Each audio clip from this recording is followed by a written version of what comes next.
ଯେତେବେଳେ ପ୍ରଭୁ ଜଗନ୍ନାଥ ସ୍ନାନ ବେଦୀରେ ସ୍ନାନ ହୁଅନ୍ତି ସେହି ସମୟରେ ବଳିଆ ନାମାଚାର୍ଯ୍ୟ ବାୟା ବାବାଙ୍କ ପାଖକୁ ଯାଇଥିଲା। ନରେନ୍ଦ୍ର ପୁଷ୍କରିଣୀ ନିକଟରେ ଆଜି ବି ନାମକୀର୍ତ୍ତନର ପ୍ରତିଧ୍ୱନି ଝଙ୍କୃତ ହେଉଛି, କିନ୍ତୁ ସେ ଦେହରେ ଆଉ ନାହାନ୍ତି। ବାୟାଙ୍କ ସହିତ ସେଦିନ ଥିଲା ବଳିଆର ଶେଷ ଦର୍ଶନ। ଏଇ ଶେଷ ଦର୍ଶନ ବେଳେ ସେ ଗୋଟିଏ କଳା ଚଷମା ମଡ଼େଇ ବସିଥିଲେ। ତାଙ୍କ ଆଖିର ଗୋଟେ କ'ଣ ଏଇ ଯେଉଁଟା କି ରୋଗ ଗୋଟେ ଆଇଥିଲା, ସେ କଳା ଚଷମା ମଡ଼େଇଥିଲେ। ବଳିଆ ତାଙ୍କୁ ପଚାରିଲା, ଗେଲରେ ମାନେ ହସି ଖୁସି ପଚାରିଲା, ବାବା କ'ଣ କଳା ଚଷମା ଲଗେଇଲେଣି? ନା ଟିକେ ଆଖିରେ ଆଖି ଧରିଛି। କହିଲି ନା ନା, ସେ କଥା ନୁହେଁ। ଆଜିର ଯୁବକମାନେ ରାତିରେ ବି କଳା ଚଷମା ଲଗେଇ ଲୋକଙ୍କୁ ଡରଉଛନ୍ତି। ତେଣୁ ଆପଣ ଏ କଳା ଚଷମାଟାକୁ ମଡ଼େଇ ଆପଣ ଆମକୁ ଡରଉଛନ୍ତି ଏବଂ ଇଏ କଳା ଚଷମା ଲଗାଅ ବୋଲି ଅନୁମୋଦିତ କରୁଛନ୍ତି। ବାୟା କିଛି କହିଲେନି। ଚେୟାରଟିଏ ଦେଲେ, ବଳିଆ ବସିଲା। ସେତିକି ବେଳେ ଭକ୍ତମାନେ ତାଙ୍କର ବସିକିରି ବାବାଙ୍କୁ ପଚାରୁଥାନ୍ତି, ବାବା ଠାକୁର ହରିଦାସଙ୍କର ଉତ୍ସବ କେଉଁ ଆଶ୍ରମରେ ହେବ? ବାୟା କିଛି ଉତ୍ତର ଦେଉନଥାନ୍ତି। ତାପରେ ସେମାନେ ବାରମ୍ବାର ପଚାରୁଥାନ୍ତି। କିଛି ସମୟ ପଚାରିବା ପରେ ବାୟା ଉତ୍ତର ଦେଲେ, ଠାକୁରଙ୍କୁ ପଚାର। ଯେଉଁ ଭକ୍ତଟି ପଚାରୁଥିଲା ସେ କହିଲା, ବାବା ଠାକୁର କ'ଣ କଥା କହିବେ? ବାୟା ଉତ୍ତର ଦେଇଥିଲେ, ଠାକୁର କଥା ଯଦି ନ କହିବେ, ତମେ ଯିଏ ବ୍ୟସ୍ତ ହେଉଛ କିଛି ଲାଭ ଅଛି? ତାଙ୍କର ଏଇ କେତୋଟି ପଦ କଥାରେ ବଳିଆ ବୁଝିଥିଲା ଯେ ବାୟା ବୋଧେ ଠାକୁର ହରିଦାସଙ୍କ ଉତ୍ସବ ପର୍ଯ୍ୟନ୍ତ ରହିବେ ନାହିଁ। ମନଟି ଟିକେ ଖରାପ ହେଲା, କିନ୍ତୁ ଭାବୁଠେ ବାବା ତ ଅଛନ୍ତି, ଆଉ ଆମେ ଯାହା ଭାବୁଛୁ କ'ଣ ସେୟା ଘଟିବ? ତାପରେ ବାୟା କହିଲେ, ପ୍ରସାଦ ପାଇବାକୁ ଯାଆନ୍ତୁ, ଏମିତି ହାତ ଯୋଡ଼ିକିରି। ବଳିଆ ସାଙ୍ଗେ ସାଙ୍ଗେ ଗୋଟିଏ ଗୀତ ବୋଲିଲା, ସବୁରି ପ୍ରସାଦ ତୁମରି ପ୍ରସାଦ ତୁମ ପର ଟୁଟେ ମାୟା ସବୁରି ପ୍ରସାଦ ତୁମରି ପ୍ରସାଦ ତୁମ ପର ଟୁଟେ ମାୟା। ବଳିଆ ହସିକିରି କହିଲା, ଦୟା ହେଇଛି ବଳିଆ ବଇଛି, ଆଉ ପ୍ରସାଦ କ'ଣ ପାଇବି? ଏଇଠି ଯେଉଁ ବସିଲି ଏ ବା ପ୍ରସାଦ ତ ଦୟା। ବାୟା କହିଲେ, ମହାରାଜଙ୍କର ଉତ୍ତର ଅଛି? ମୁଁ କହିଲି, ବାବା ଆଜି ପର୍ଯ୍ୟନ୍ତ ଭାବୁଥିଲି ମୁଁ ଜଣେ ଭିକାରୀ, ଆଜିଠାରୁ ମୁଁ ମହାରାଜ ହେଲି। ପ୍ରକୃତରେ ସଜନ ସାଧୁ ସନ୍ତ ମହାପୁରୁଷ ଗୁରୁଙ୍କ କଥା ଏହିପରି। ସେଇଦିନ ଠାରୁ ଆଜି ପର୍ଯ୍ୟନ୍ତ ପ୍ରଭୁ ଅନନ୍ତଙ୍କ ପୀଠରେ ଯେତେ କାର୍ଯ୍ୟ ହେଇଛି ସବୁ ମହାରାଜଙ୍କ ଭଳି ହେଇଛି। ବଳିଆ ଯାହା ଥିଲା ସେଇଆ, କିନ୍ତୁ ସମସ୍ତଙ୍କ ଭିତରେ କଥା ରହିଛି, ବଳିଆ ଜଣେ ବିରାଟ ଲୋକ। କିନ୍ତୁ ବଳିଆ ସେଇ ବ୍ୟଙ୍ଗ ହେଇକିରି ଅଛି, ତାର ଭାବନା ସେଇ ବ୍ୟଙ୍ଗ, କିନ୍ତୁ ଲୋକେ ଭାବୁଛନ୍ତି ବଳିଆ ଗୋଟେ ହାତୀ। ତେଣୁ ସଜ୍ଜନ, ଇଏ ହେଉଛି ମୋର ମାନସ ଗୁରୁ ବାବା ବାୟାଙ୍କର ଦୟା ବ୍ୟତୀତ ଅନ୍ୟ କିଛି ନୁହେଁ।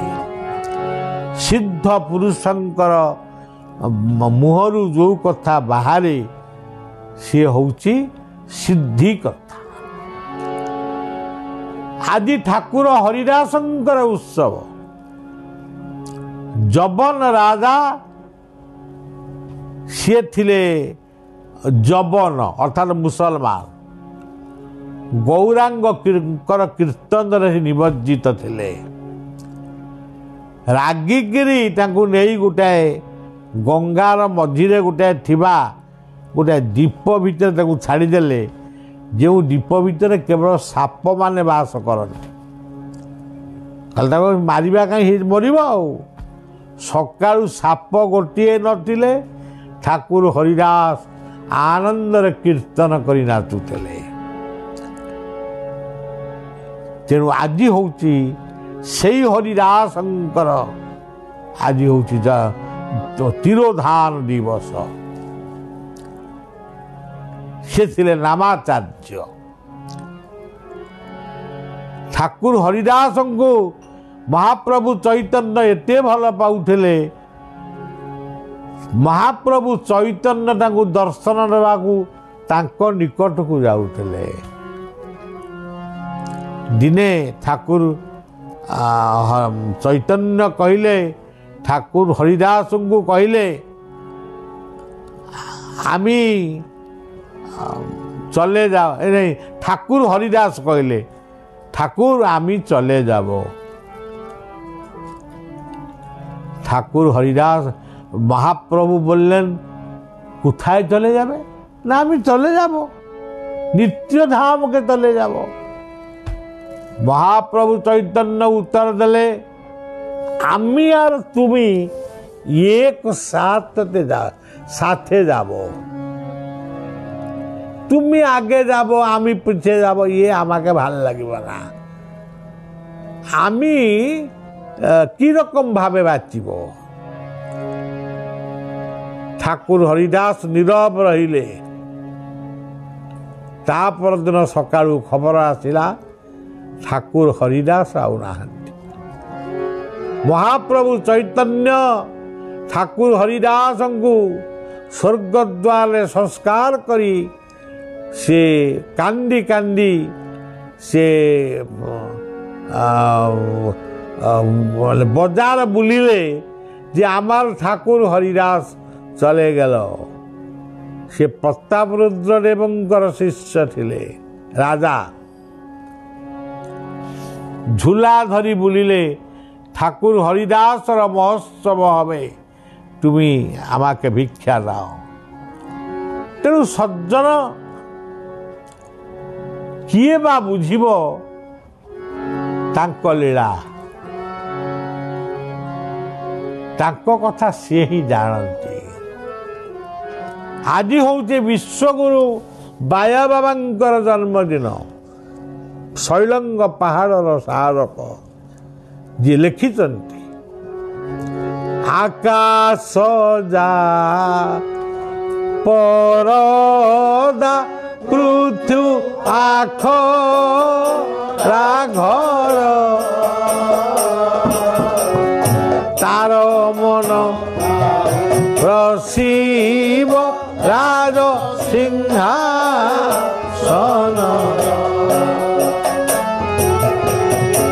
আকাশ পর খরা ঘর তার মন রসিব রাজ সিংহাসন। ବାୟା ଗୀତାର ଏ ପଦ, ବାୟା ଗୀତାଟିକୁ ପଢ଼ିଲେ ସମସ୍ତେ ବୁଝିପାରିବେ ଏବଂ ମନେ ରଖି ମଧ୍ୟ ପାରିବେ। ସେଇ ବିଶ୍ୱଗୁରୁ ବାୟାଙ୍କର ଆଜି ହେଉଛି ପବିତ୍ର ଜନ୍ମଦିନ। ଆଉ ଆଜି ବାୟା ନାମାଚାର୍ଯ୍ୟ ବାୟା ବାବାଙ୍କ ଉଦ୍ଦେଶ୍ୟରେ ଏଠି ଚାଲିଛି କୀର୍ତ୍ତନ। ଭଜ ନିତାଇ ଗୌର ରାଧେ ଶ୍ୟାମ ହରେ କୃଷ୍ଣ ହରେ ରାମ ভজ নিতাই রাধে শ্যাম হরে কৃষ্ণ হরে রাম ভজ নিতাই গৌর রাধে শ্যাম হরে কৃষ্ণ ভজ নিতাই গৌর ভজ নিতাই গৌর রাধে শ্যাম ভজ নিতাই গৌর।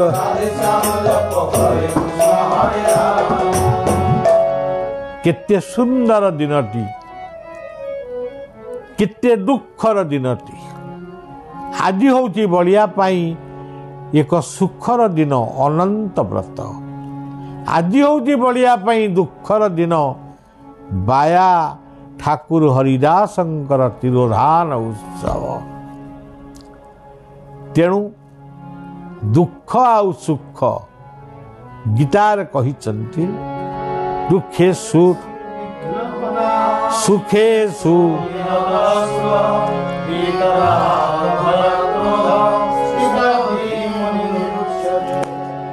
ତଥାପି ଆମକୁ ଆଗକୁ ଯିବା ପାଇଁ ପଡ଼ିବ। କାରଣ ସମସ୍ତେ ତ ଯିବା, କିଏ ରହିବ କି? ତେଣୁ ଆଜି ସେହି ପବିତ୍ର ଦିନରେ ଅନନ୍ତଙ୍କ ଉଦ୍ଦେଶ୍ୟରେ ବିଶ୍ୱ ପାଇଁ ପଦେ ପ୍ରାର୍ଥନା ଗାଉଛି। ଯେଉଁ ପ୍ରାର୍ଥନା ଏଠାରେ ସବୁଦିନେ ବୋଲାଯାଏ। କାହା ପାଇଁ ବୋଲାଯାଏ? ବିଶ୍ୱ ପାଇଁ, ଆପଣମାନଙ୍କ ପାଇଁ। ବଳିଆ ବା ଆପଣମାନଙ୍କୁ କ'ଣ ଦବ? କ'ଣ ବା କରିପାରିବ? ବିଜ୍ଞାନ ତା ବାଟରେ ଅଛି, କିନ୍ତୁ ବଳିଆ ବଳିଆ ବାଟରେ ଅଛି। ଜାଗ ହେ ଜାଗ ହେ ଜାଗ ହେ ଜାଗ ହେ জাগ হে অনন্ত তুমি জাগি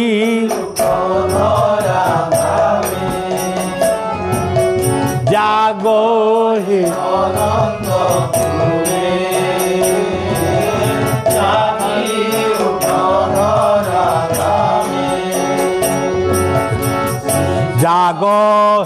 হে জাগো হে জাগো হে জাগো শিখাই প্রভু হে সংসার শিখাই প্রভু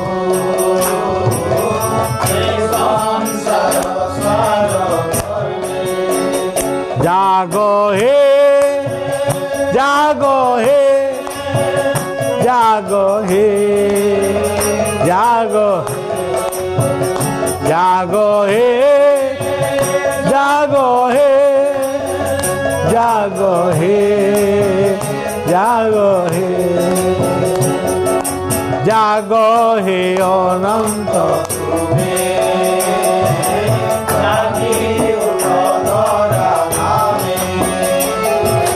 জাগো হে অনন্ত তুমি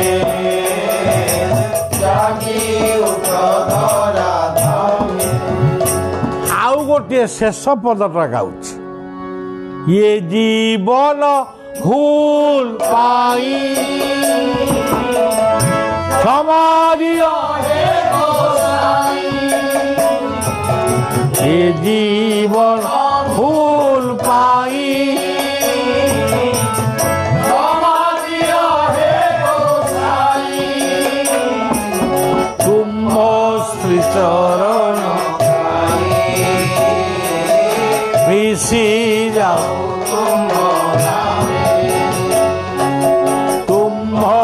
ଶ୍ରୀଚରଣ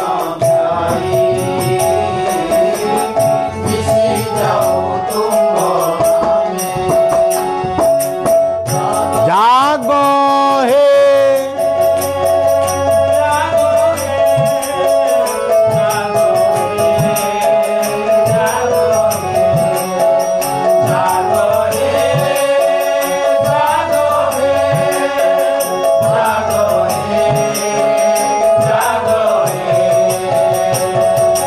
জাগ হে হরিবল হরিবল হরিবল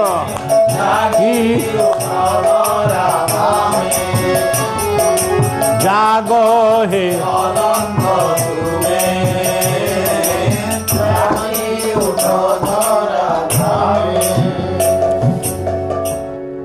यही प्रार्थनाटी को आउ गुरु वंदनाटा ये दुईटी जाक जदि सबुदिन गाइब आपण कहे आपण जमी गाँव आम कौन जमी गाईपारू तुम न गाईपर तुम जमी गाँच गाऊना धर तुम एमती स्वर जाग हे अनंत तुम्हें जागी उठ धरा रामे शिखाई दियो हे प्रभु ये संसार सार कर्मे देखा धरे शंख चक्र गदा पद्म हस्त देखाई दियो सकती ये मूढ़र मर्मे मर्मे कल्की राम मूर्ति देखे ना बापन आरतना सन बाना बोला तो धरा ये जीवन भूल पाई क्षमा दियो हे गोसाई तुम बसी चरण दाई मिशी जाऊ तुम बना तुमको जमी आसे सेमती गाइब ठाकुर कौन तुम्हें कौन स्वर नगे खाली गाइले हम तेणु मोर कथा मु गाइले संगीत तुमे स्वर दियो तुमे जंत्री मु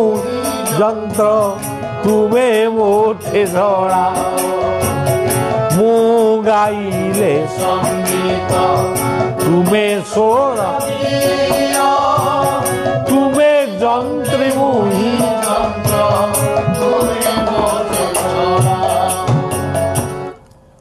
गोटे गीत बाया बाबा उद्देश्य लिखी ठीक तिरोधान महाप्रयाण दुई दिन पर लिखी मो मन जंत्रटी बाजिब नाई जदि तुमे कि जंत्री नोहिब बाबा तुमे कि जंत्री नोहिब मो मन जंत्रटी बाजिब नाही जदि तुमे कि जंत्री नोहिब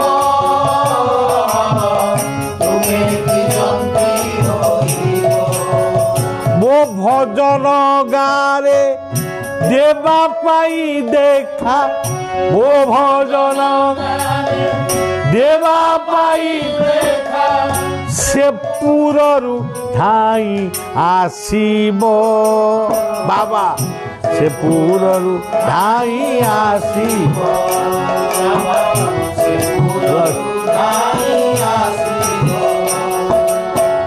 मो मन जंत्रटी बाजिब नाही जदि तुमे कि जंत्री हिब बाबा तुमे कि जंत्री मो मन जंत्रटी बाजिब नाही जदि तुमे कि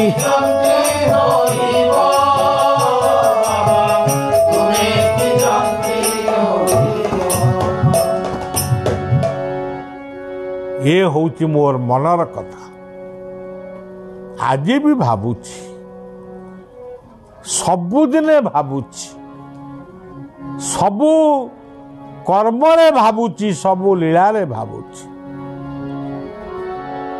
तेणु बाइया परे आउ जने आसिले मो जीवन रे पितृ रूपरे गुरु रूपरे न पितृ रूपरे आकारटी काटी देकी आइले आपन आकारटा को काटिदेले बा थिले ब हो गले बाया हो गला बइया तांकु टिके देखी खुशी होउतिली तांको भजन तो सबुदिने बलिया गाउछि यही भली भावरे जीवनटा चलीछि आउ को କେଉଁ ଦିନ ପର୍ଯ୍ୟନ୍ତ ଚାଲିବ ସେ ଜାଣନ୍ତି। ସେ ବଇଆ କ'ଣ କହିଛନ୍ତି? କୁଞ୍ଜବନ କୃଷ୍ଣ ଜଗତର ଇଷ୍ଟ, ତେଜିଣ କପଟ ତାଙ୍କ ପାଦେ ଖଟ, କହେ ବୈକୁଣ୍ଠ ହଟିଯିବ, କହେ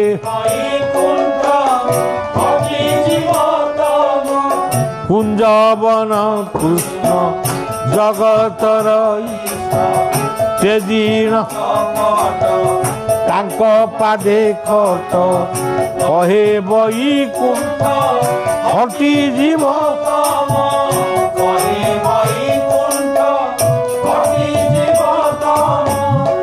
କୃଷ୍ଣଙ୍କୁ ସେ କେତେ ଭଲ ପାଉଥିଲେ ଏଇ ପଦରୁ ତ ସବୁ ଆପଣ ଜାଣୁଛନ୍ତି। ଆଉ କହିବି କ'ଣ? ସେଟା ଗୋଟାଏ କଥାକୁ ସବୁବେଳେ କହି କହି ମୋ ପାଟି ଦର୍ଜ ହେଇଗଲାଣି, ମୁଁ ଆଉ କହିପାରିବିନି। ତେଣୁ କୁଞ୍ଜବନ କଷ୍ଟ ଜଗତର ଇଷ୍ଟ, କେଉଁଟା ବୁଝିବା ପାଇଁ ଅସୁବିଧା ହେଲା ଯେ ବୁଝେଇବି ବଜିକିରି? ତେଜିଣ କପଟ, କେଉଁଟା ଅସୁବିଧା ହେଲା? ତାଙ୍କ ପାଦେ ଖଟ, ଏଇଟା କ'ଣ ଅସୁବିଧା ହେଲା? କହେ ବୈକୁଣ୍ଠ, ବୈକୁଣ୍ଠ ବୈକୁଣ୍ଠ ହଟିଯିବ ତମ। ଗୋଟେ ଦାସକାଠିଆ ବାଲା ଆମ ଗାଁକୁ ଆଇଥିଲା। ଆଉ ତମ ତାକୁ ପଚରା ହେଲା କ'ଣ ଇଏ ପଦଟାର ପାଳିଆ ପଚାରିଲା, ହଏ ଭାଇ ଇଏ ପଦର ଅର୍ଥ କ'ଣ? ନା କ'ଣଟା ବୁଝିପାରିଲୁନି ରେ? ମାନେ ଇଏ ଭାଷାରେ ତାଙ୍କର ବ୍ରହ୍ମପୁରୀ ଭାଷାରେ କହିଲା, କ'ଣ ବୁଝିପାରିଲୁନି ରେ? ମାନିନି ତ ମାନିନି, ଜାମିନି ତ ଜାମିନି, ଆଉ କ'ଣଟା ରହିଲା? ଆଉ କ'ଣ ରହିଲା? ତାପରେ କ'ଣ? କେବଳ ରହିଲା କାନ୍ତ ସ୍ୱରୀ। ଆଉ ତୁ ବୁଝିପାରିଲୁନି କ'ଣ? ନା ହଁ ମୁଁ ଠିକ୍ ବୁଝିଲି। ଆଉ ସେମିତି ସମସ୍ତେ ବୁଝିପାରୁଛ, ବଳିଆ କ'ଣ ବୁଝେଇବ? ଇଏ ମଧୁଆ କ'ଣ ଲେଖିଲେ? ନର ସ୍ୱରୂପ ନାରାୟଣ ନମସ୍ତେ ନର ହରି, ନମସ୍ତେ ସର ସୋଦର, ନମସ୍ତେ ସ୍ୱରୂପ ସେ ନର ହରି,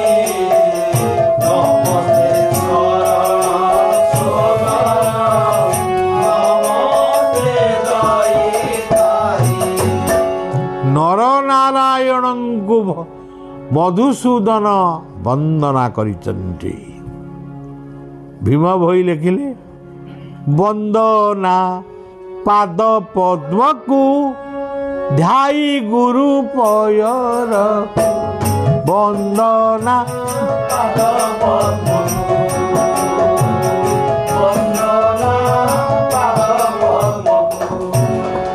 ଆରେ ବାବୁ ଆମର ଆଉ ଆମେ ଏତେ ନରହରି ରାମ ରାମ କୃଷ୍ଣ କୃଷ୍ଣ କେତେ ଖୋଜିବୁ? ଓ ଆମେ ଅଳ୍ପ ଦିନର ମଣିଷ, ଆମେ କେତେ ଖୋଜିବୁ? ଆମେ ନରନାରାୟଣ ମଣିଷକୁ ଯଦି ସେବା କରିବୁ, ଜୀବକୁ ଯଦି ସେବା କରିବୁ, ଆମର ସେଇ ଗୋଟାକ ହେଇଗଲା। ଆମର ଆଉ ଏତେ କଥା ଆମେ ଦୌଡ଼ି ପାରିବୁନି। କେତେ ଦୌଡ଼ିବୁ? ପ୍ଲେନ୍ ଚାଲିଲାଣି, ଆମେ ସାଇକେଲରେ କେତେ ଦୌଡ଼ିବୁ? ପ୍ଲେନ୍ ଷ୍ଟାର୍ଟ ହେଲା, ଆମ ସାଇକେଲ ଷ୍ଟାର୍ଟ ହେଲା। হ্যাঁ প্লেন କ'ଣ ଯାଉଛି, ଆମେ ସାଇକେଲରେ ଯିବୁ। ହେ ପେଡାଲ ମାରି କିନ୍ତୁ ପ୍ଲେନ୍ ଯାଇ ଦିଲ୍ଲୀରେ ପହଞ୍ଚିଲାଣି, ଆମେ 2 କିଲୋମିଟର ବି ଯାଇନୁ, ଏ 9 କିଲୋମିଟର ଯାଇନୁ। ତେଣୁ ଏସବୁ କଥା କିଛି ନୁହଁ, ଯେଉଁଠି ଅଛ ସେଇଠା। ଗଣେଶ ମହାଦେବଙ୍କ ଚାରିପାଖ ଯାକ ବୁଲି ଆଇଲେ। ଭୀମ ପଚାରିଲେ, ଗଣେଶ ତମେ କ'ଣ ବୁଲି ଆଇଲ 14 ବ୍ରହ୍ମାଣ୍ଡ? ନା ହଁ। ନା କେତେବେଳେ? ନା ଓଇକ୍ଷିଣା ଆପଣଙ୍କ ପାଦ ପଦ୍ମରେ, ପାଦ ପଦ୍ମ ଏ 14 ବ୍ରହ୍ମାଣ୍ଡକୁ ବ୍ୟାପିଛି। ତେଣୁ ମୁଁ ଆପଣଙ୍କ ଚାରିପାଖ ଯାକ ବୁଲି ଆଇଲି, 14 ବ୍ରହ୍ମାଣ୍ଡ ବୁଲି ଆଇଲି। ଆଉ ଶିବ ଚୁପ୍ ଆଉ କହିଲେ, ଆରେ ମୋଠୁ ଜନ୍ମ ଇଏ ଏମିତି। ତେଣୁ ସଜ୍ଜନ, ଆମେ ଯେଉଁଠି ଅଛୁ ସେଇଠି ହରି ହରି କହି ଜୀବନଟା ଚାଲିଯାଉ। ଆରି ହରିଦାସଙ୍କର ମହାନ ଉତ୍ସବ ବିଶ୍ୱଗୁରୁ ବାୟାଙ୍କର ଜନ୍ମଦିନ। ହଉ, ଅଭିନ୍ନ ସୁନ୍ଦର ଅଭିରାମ କହିଲେ ଜ୍ଞାନେନ୍ଦ୍ରିୟ କର୍ମେନ୍ଦ୍ରିୟକୁ ଆଣି ସ୍ୱାଧୀନେ ରଖି ପ୍ରଭୁଙ୍କ କାର୍ଯ୍ୟ ନ କରି ଆଉ ଶାନ୍ତି ଅଛି। କର୍ମେନ୍ଦ୍ରିୟକୁ ଆଣି ସ୍ୱାଧୀନେ ରଖି କାର୍ଯ୍ୟ ନ କରିଲେ ଆଉ ଶାନ୍ତି ଅଛି। କର୍ମେନ୍ଦ୍ରିୟ 5, ଜ୍ଞାନେନ୍ଦ୍ରିୟ 5। ଆପଣଙ୍କ କର୍ମେନ୍ଦ୍ରିୟ କ'ଣ, ଜ୍ଞାନେନ୍ଦ୍ରିୟ ଏ ଶୁଣା କିଛି ନୁହେଁ ମ। ଏ ହାତ ଗୋଡ଼ ନାକ କାନ ଆଖି ଲିଙ୍ଗ ଆଉ ତାଙ୍କ ମୁଣ୍ଡ, ଏଇ ତ ହେଉଛି ଜ୍ଞାନେନ୍ଦ୍ରିୟ କର୍ମେନ୍ଦ୍ରିୟ। ଆଉ କ'ଣ ସବୁ ଗୁଡ଼ାକ ଆଣିକିରି କେଉଁଠି ରଖିବ କହିଲେ? ତାକୁ ସବୁ ସ୍ୱାଧୀନ କରିଦିଅ। ସେ ବର୍ତ୍ତମାନ ପରାଧୀନ ହେଇଯାଇଛନ୍ତି, ବିକୃତ ହେଇଯାଇଛନ୍ତି, ତାକୁ ସ୍ୱାଧୀନ କରିଦିଅ। ଆପଣମାନେ ଭାବୁଥିବେ ବଳିଆ ବୋଲେ ଘଣ୍ଟାଏ ଘଣ୍ଟେ ରିଏଲ ସେଲ୍ ବୋଲେ କରୁଛି ସ୍ୱର ବାଜା, ତାପରେ ବୋଲେ ଏଠି ନାଇଁ ନାଇଁ ଏ ହାତ କାହିଁ ତ ଉଠେଇଲୁ। ତେଣୁ ଇଏ ରିଏଲ ସେଲ୍ ନାହିଁ, ଭାବଟା ଯାହା ହେଉଛି ବଳିଆ କହୁଛି। ଭାବ ବିନୋଦୀ ଠାକୁର ଭକ୍ତ ବସଳ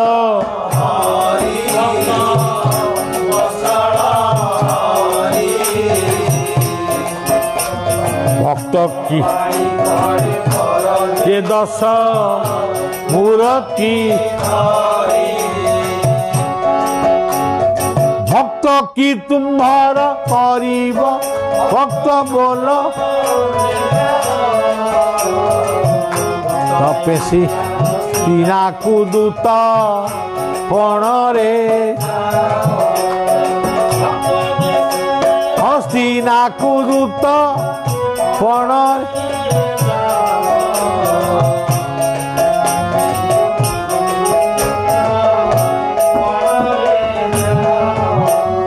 ଭକ୍ତ ଦେଖାଇଲା ସବୁ ହେଲ ଭୃତ୍ୟର ଭୃତ୍ୟ ଭଣେ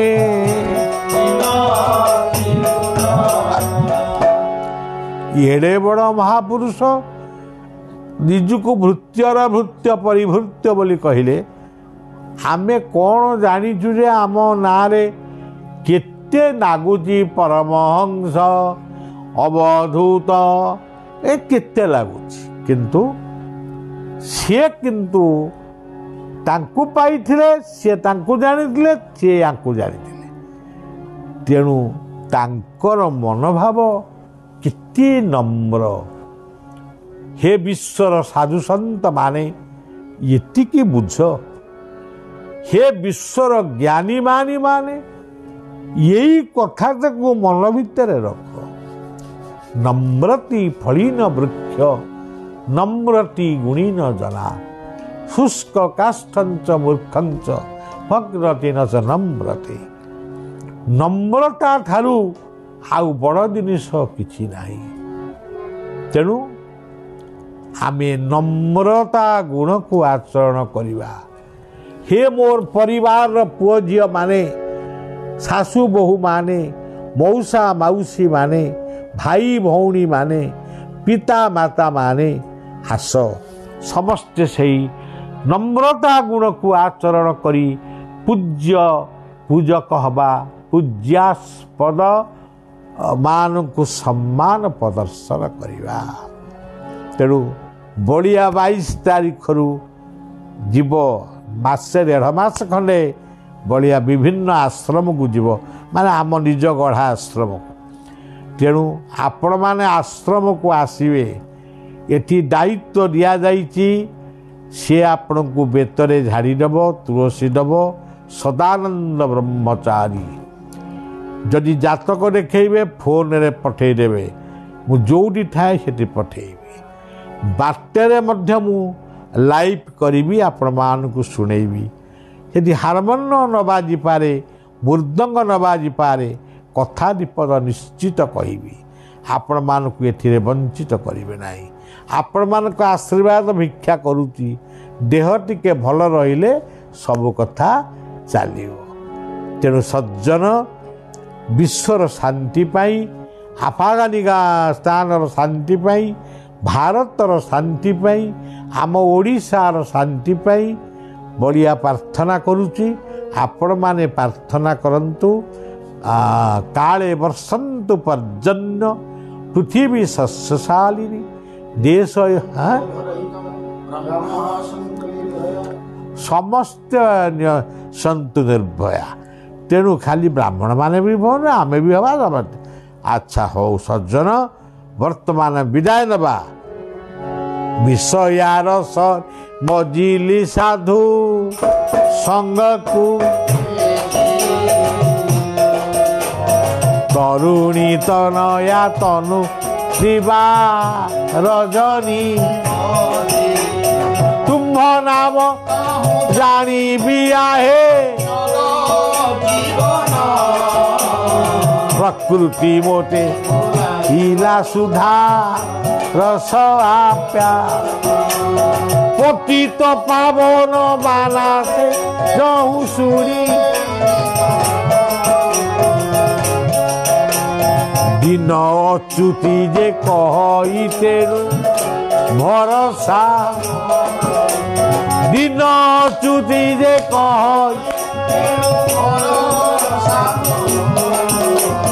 ଦିନ ଅଚ୍ୟୁତି ଯେ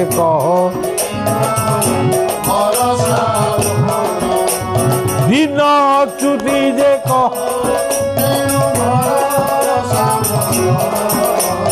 ଦିନ ଅଚ୍ୟୁତି ଯେ